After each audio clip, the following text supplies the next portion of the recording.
Hi, everyone. I'm Linda Sheldon-Fell, and this is Moments of Hope at the International Grief Institute. Tonight, we are talking about traumatic sibling loss, and our guest is Dr. Heidi Horsley. Heidi is the co-founder of Open to Hope Foundation. She serves on the national board of the Compassionate Friends, and she also teaches at Columbia University a class called Traumatic Loss During Childhood, and she's a clinical psychologist. So welcome to the show, Heidi.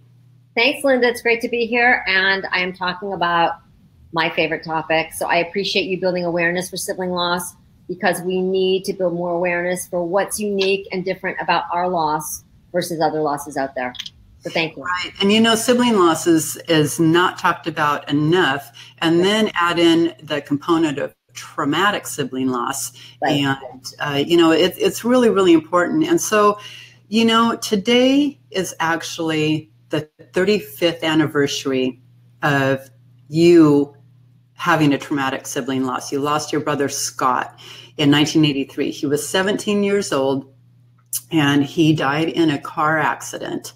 And so first off, I'm terribly sorry for your loss, but I appreciate you being here tonight, you know, 35 years later, sharing your experience and your wisdom with people, you know, our viewers. So thank you so much.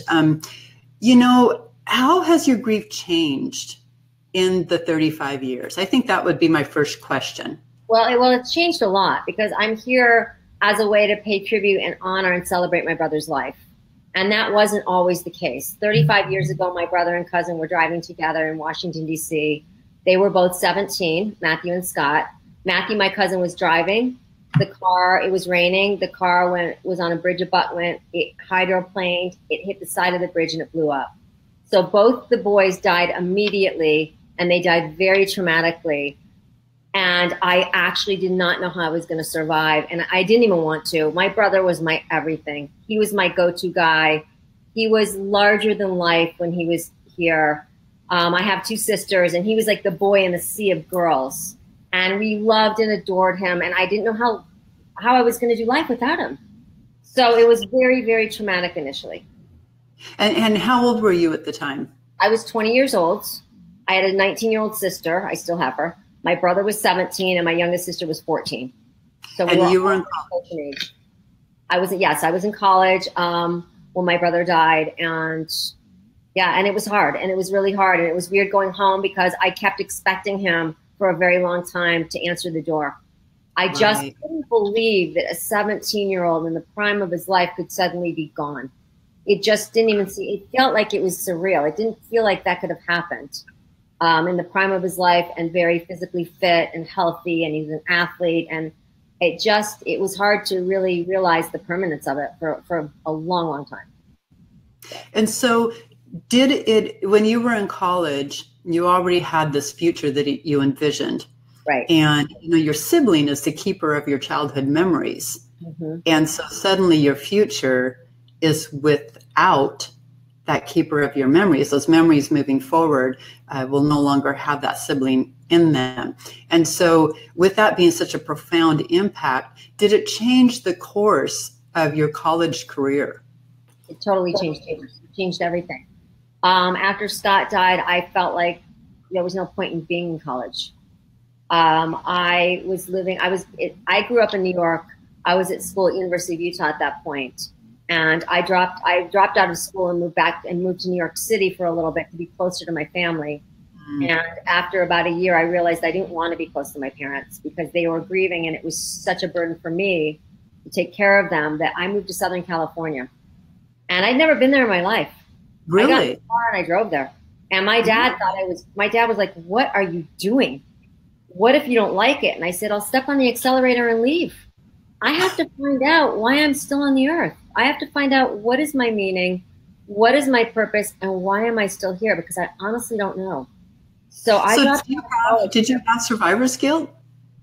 I felt like the wrong child died. Oh my brother was extremely kind, extremely funny, extremely popular. I don't want to paint a saint, but I swear to God he was. He was the quarterback of the varsity football team. He was the catcher of the varsity baseball team. He was a starter on the varsity basketball team. He was most valuable player. Everybody loved him. I was a very average person. I mean, I was fine, but I mean, he was just everything in our family. And I felt like, here, my only brother, the only boy in our family dies, and there's 3 living daughters. My dad has no brothers alive because my dad lost his brother at birth. So I just felt like my brother was the family name. He was everything. He was going to, you know, be the family Horsley. And I felt like the wrong child died. And I felt a lot of guilt about being the one that was still here. Yes. Really? How long did you feel that way? 20 years. And I will tell you something, Linda, that probably shocks people, but it wasn't. It was getting around other bereaved siblings and having them tell me over and over and over how they felt like the wrong child died and how they had survivor guilt, how they couldn't tell anybody about it because they were too embarrassed and shamed about it. That was what helped me to heal. Because I realized it was a common experience with siblings. It's a very common experience. That is profound. That is really profound. And so thank you for sharing that. I appreciate that very much. So, you know, with your parents, you talked about feeling like, you know, you were caring for them during that initial first year. And we know that grief doesn't end at the first year. It's just beginning. But during that first year, did you feel like you had to brush your own grief under the rug because attention was all on them? Yes, 100%. I felt like it was a double loss. I felt like I had not only lost my brother, but I had lost the parents I once knew. I had lost the family I once knew. My parents were, I'd never, ever seen them so vulnerable. I'd never seen my father so destroyed, ever. I'd never seen them so sad. And I felt like I had to be the strong one. I had to hide my emotions. I had to hide what was going on because I needed to take care of them. And that was fine for about a year. And after about a year, I realized that I wasn't thinking about my own loss at all. I had shelved it. And that was when I decided I needed to move away from them because I couldn't be their therapist anymore. Even though I wasn't a therapist, I couldn't be listening for hours and hours and hours about how horrible it was to lose a child. Because I was 21 at that point and I needed to be a 21-year-old. I needed to have a life. And so you gave yourself permission to get up and leave, which takes a lot of courage. And so when you drove to California, did you find that you were starting your own grief journey at ground zero? Absolutely. I went on a program called Colorado Outward Bound right before I left for California. And my dad gave me a book called Man's Search for Meaning as I was getting on the airplane. And it's basically a book about how Viktor Frankl survives the Holocaust and watches his entire family dies. And he lives and he creates meaning and purpose in this amazing book out of it. So the takeaway for me was, if this guy can figure out how to live, despite the fact that he's lost everybody in the Holocaust, I'm going to be able to figure it out how to live after my brother and cousin die. And the other takeaway from it for me was that in that book, there's a lot of quotes by Nietzsche. And one is, he who has a why to live can bear with almost any how. So in the book, there's a lot of talk about we have to find our reason for being here. We have to find our purpose. And once we find our why, the everyday how is not going to be as hard. So I knew when I was out in California, when I got off the Outward Bound, and my brother had been on it the year before actually, and I moved to California, I said, I am not going to leave California till I figure out why I'm on this earth, what my purpose is. Once I find my purpose, I will leave, but I will stay here until I figure it out. And I worked retail jobs and basically got into a very dark place and grieved heavily. And I was there for 3 years, and I figured out why I was here at the end of that point. During that point. So when you were in college at the time Scott died, what were you studying? What was your major? Fashion merchandising. I was a fashion person. And I did go back to New York, and I did an associate's degree from a little school called Toby Coburn in the Village in New York City. And I thought I'd had my whole life figured out before he died. And when he died, it derailed everything. I no longer cared about fashion. I didn't even care about wearing earrings anymore. I mean, it was just so life-changing. I thought, this is not why I'm here. I'm not here to figure out how to create fashion. How to pair stilettos with a jacket or, yeah, right. So At what point did you decide to go into clinical psychology? And then at what point from that did you decide to focus on grief and bereavement and recovery from, or resiliency from? I figured it out while I was in Southern California and reading all these existential books like Man's Search for Meaning, which was very life-changing. And at the end of that 3 years, I said, I am going to go back to school. I was still, in an undergrad. I'm going to go back to school and I'm going to learn everything I can professionally about traumatic loss, everything I can professionally about sibling loss, everything I can professionally about loss in general. I knew about it from my own personal standpoint, but I wanted to learn professionally so that I could help other people who didn't know how to survive and didn't think that they could. And that's what I did. I moved back to University of Utah, and after I got my undergrad, I got 2 masters and a doctorate.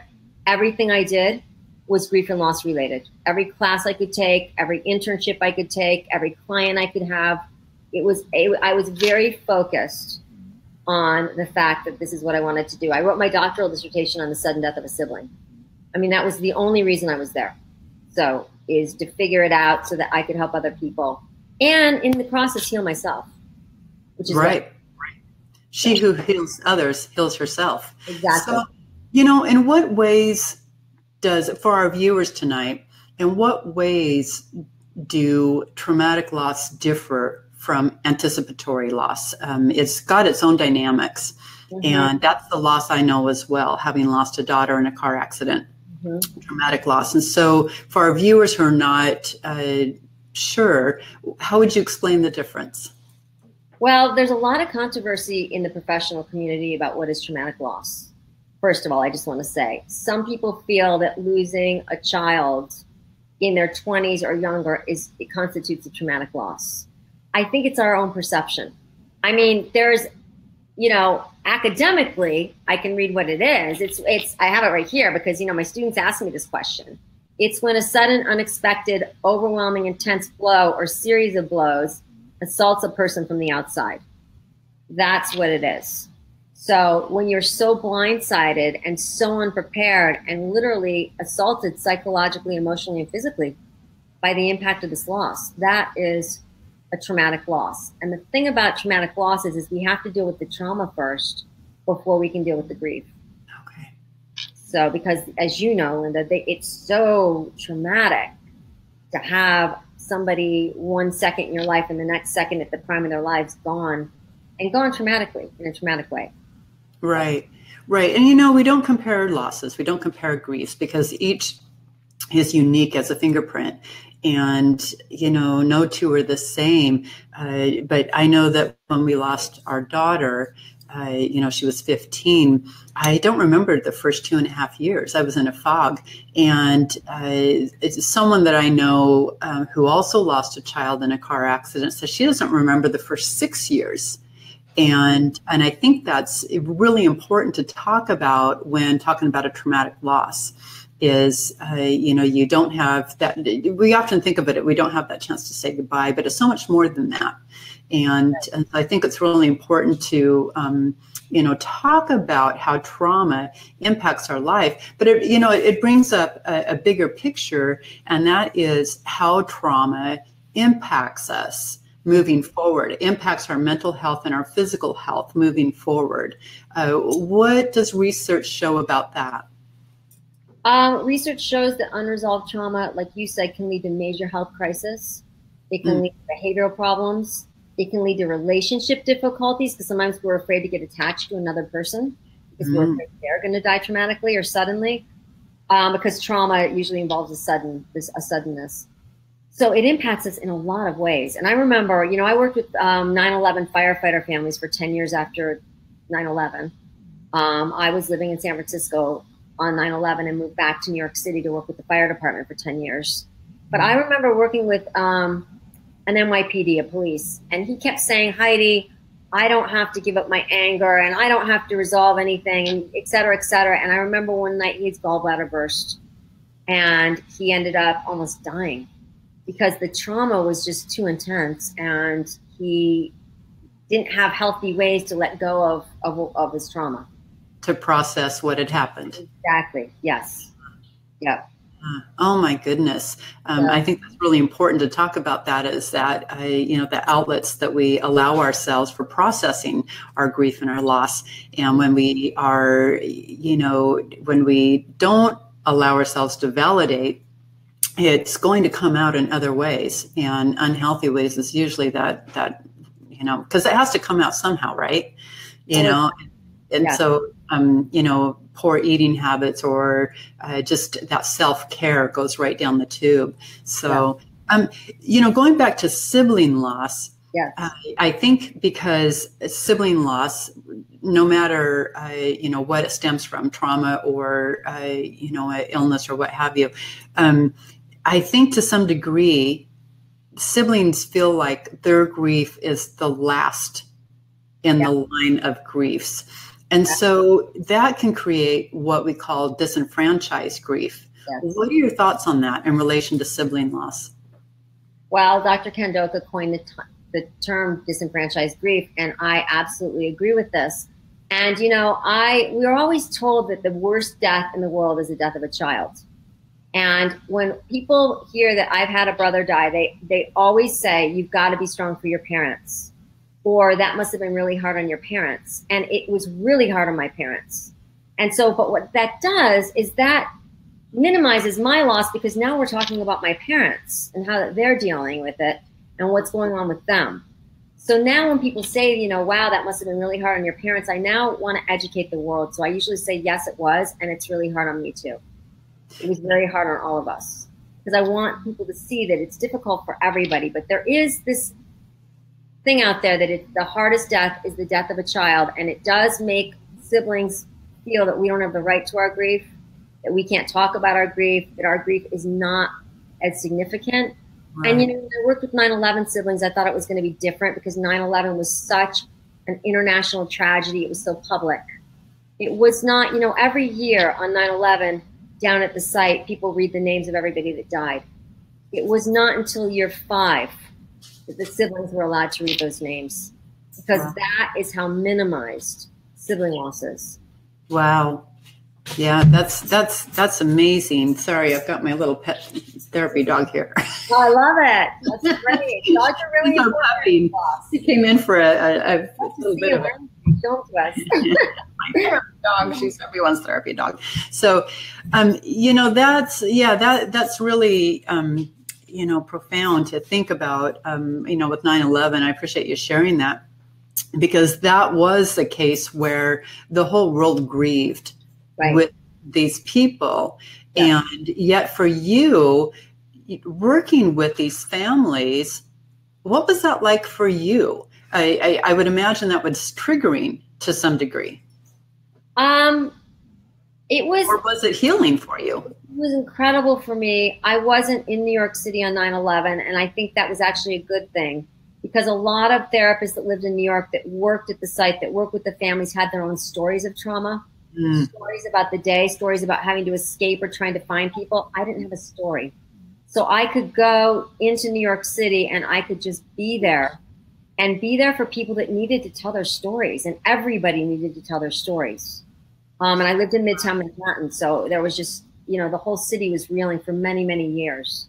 It was incredible to watch the families for 10 years and to watch them and to be with them, kind of companioning with them, taking their hands from the darkness into the light, and watching them as they healed, and had to do it very publicly. So. How do you reflect on that all these years later?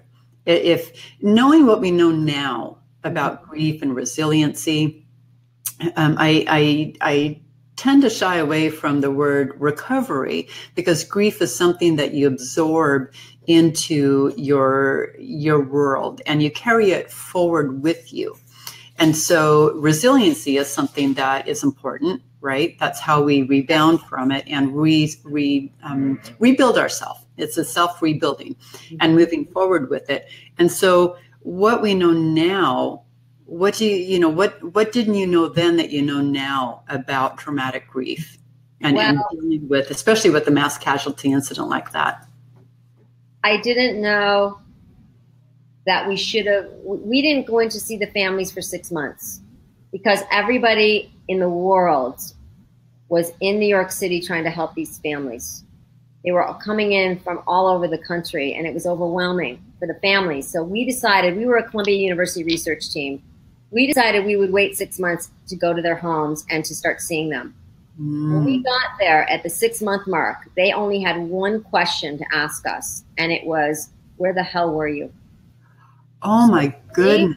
They wanted us, day one, to help them navigate the media, the people hiding in their bushes, to navigate phone calls, to give them advice, to co-parent, because it was firefighters that died, to be there and take their hand at funerals, to be there as trusted advisors.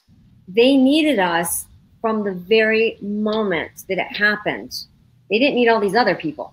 Right. So what we learned is that it's never too soon to show up at someone's house after a traumatic loss. It's never too soon.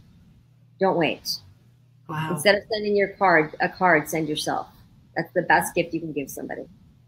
My goodness. Wow. So that's what I think was the biggest takeaway. That's a big takeaway. That's a very good lesson to learn. Terrible way to learn it, but a good lesson to learn. So, and going back to sibling loss again, did you ever have, when you first lost your brother Scott, did you ever have feelings of feeling like you needed to forgive yourself? Were you angry at yourself, wishing that you hadn't have had that argument, or wish that you would have told him what a cool brother he was? Or, what comes up for a sibling?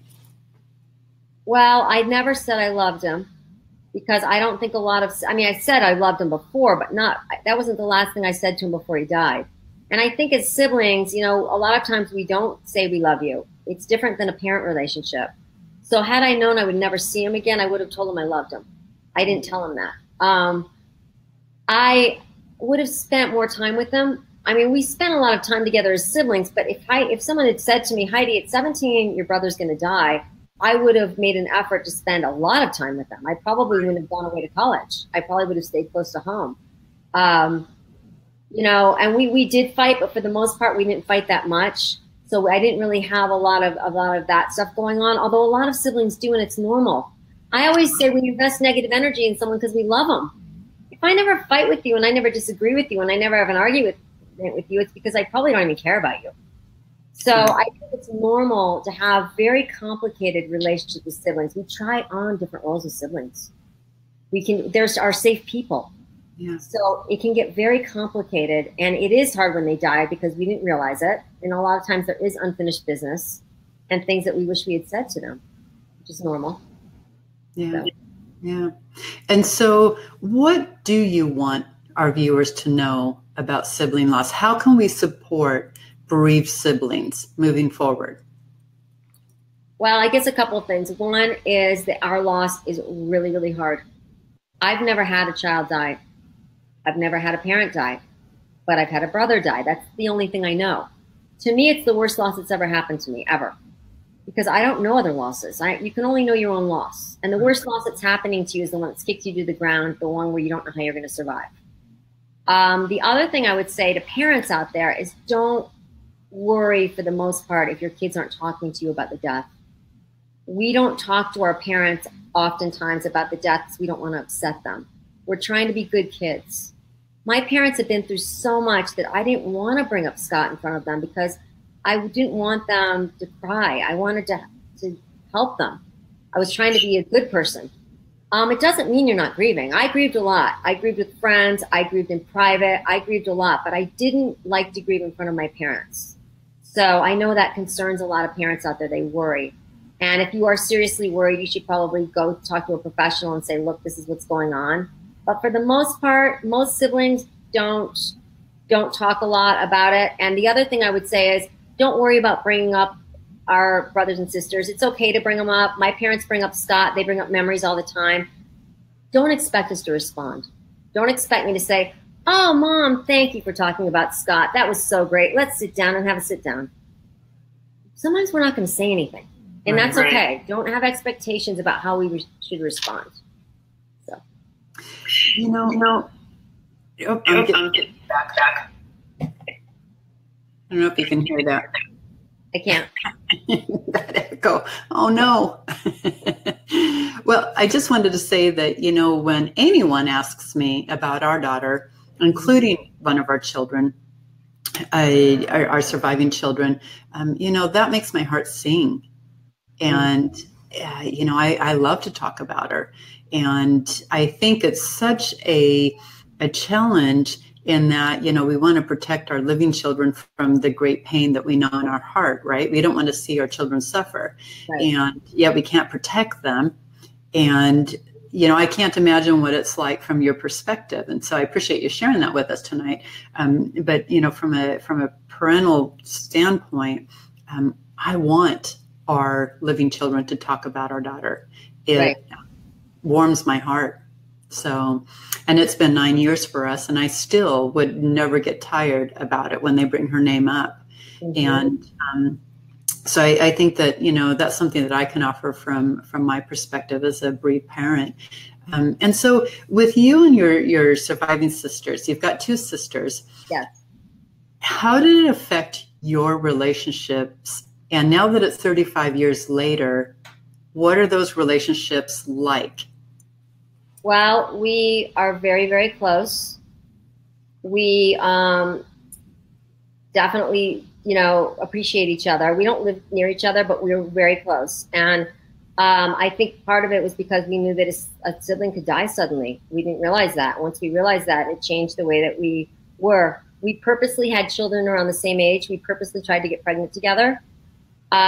We have children around the same age. My sister and I adopted daughters. I wanted to give my son a sibling, and I tried for many years and I couldn't, but I knew come hell or high water, he was getting one. And my husband kept saying, oh, we've got one kid, it's great. I said, no, she's getting a sibling. So in 2006, my sister and I flew to China and we adopted little girls so that our sons could have sisters. Oh, that's beautiful. We did it on the same day from the same province, and they're very close, the girls. I love seeing my kids together. They are very, very close, and it brings up the most positive memories of me and my brother. It is such a gift that I get every day to see my kids. I mean, I wish they knew Scott, and they do through me because I keep his memories alive. But I love seeing their sibling bond. It's really important to me. So yeah, my sisters are very close to me. They're my best friends. And so 35 years later, you can offer viewers who are facing sibling loss today, or who are very early into their journey, what do you want to say to them? If you're very early into it, I would say be really kind to yourself. Don't judge your grief. Don't criticize your grief. Sometimes you might not think you're doing anything. You might think you're going to be in pain and it's going to be dark for the rest of your life. That's normal. You need to get support, though. Healing doesn't happen in a vacuum. So time doesn't just heal on its own. Please join like the Compassionate Friends Sibling Loss page on Facebook. Go join groups out there. There's Facebook groups for siblings. Go to the Compassionate Friends if you want to. Find other people that have lost a sibling. Like I said, you can do it on Facebook. Then you won't feel alone. You won't feel like you're going crazy. You'll realize everything you're going through is normal. And I think that is a really big, important thing. Try not to do it on your own. Get support so that you get support, and hold on to people like me that are further down in your journey. Use us as lifelines, because I used people that were further along in their journey as lifelines early on. And my mom and I always say, because we work together at Open to Hope, we always say, if you've lost hope, please lean on ours until you find your own. Oh, that's cool. Yeah, and if you want to go on to Open to Hope and watch shows with Linda and people, we have radio and television, do, because it's another way to connect and not feel isolated and alone out there, because you're not alone. That's right. Thank you, Heidi. I appreciate it. I appreciate you sharing all your wisdom, and especially, you know, tonight with it being 35 years to the day. Since I'm glad I can do it. I have pure joy, and I have a wonderful life, and my brother's death has not destroyed my life. He is my guiding light. I am happy. You can eventually find joy and happiness again on your journey. You can restore hope to your world. We are both living proof, you and I. So. And Linda, thank you for what you're doing. I think it is so important out there. You are a lifeline to people, and it's really key. It's really important. Thank you for being my guest tonight. How can viewers contact you? If they want to know more about your class at Columbia University, or if they are looking for psychological support, or, you know, Open to Hope, how can they find you? I have a couple of places. You can either go to opentohope.com or you can go to drheidihorsley.com. Okay. And those are two ways. And if you need to maybe talk to a therapist or something, I know really good people all over the country. I mean, so, you know, you might need that, you might not. So well, I think that's important, though. They can reach out if they're looking for support as a bereaved sibling. You know, there's not a lot out there, and so I think it's important now that they have you as a poster child for you know, sibling loss, especially traumatic sibling loss. You know, look at you and all the wonderful things that you do and the beautiful life that you've created. Much of it, you know, because of how Scott's loss transformed your life, and you took that pain and turned it into purpose. Now you're a beacon of light for siblings who have had the same kind of loss, or just a loss in general. So thank you for being that for our viewers, and thank you for joining us tonight and jumping around between sibling loss and traumatic loss, and the two of them, and you know, sharing your expertise and your wisdom and your hope. So much appreciated. It was wonderful. Thank you for having me on. Thanks so much, Heidi. Have a good night, and big hugs to you and all your family. I'll light a candle tonight for Scott. Oh, thank you. I appreciate that. All right. Thanks so much, Heidi. Have a good night, and see y'all next time. Bye-bye.